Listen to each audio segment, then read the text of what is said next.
Если у человека нарушено носовое дыхание, да, например, вы спите и у вас есть храп, если у нас возникает недостаток монооксида азота в организме из-за того, что у нас нарушено дыхание, то это влияет на потенцию и эрекцию, когда мы говорим про секс. Очень многие могут использовать различные средства, но одну из вещей, которую вы можете сделать, это наладить носовое дыхание с тем, чтобы вот это поступало в достаточном количестве в организм.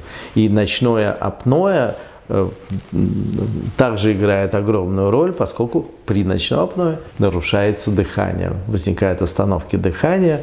Опять же, монооксид азота в недостаточном количестве поступает в организм.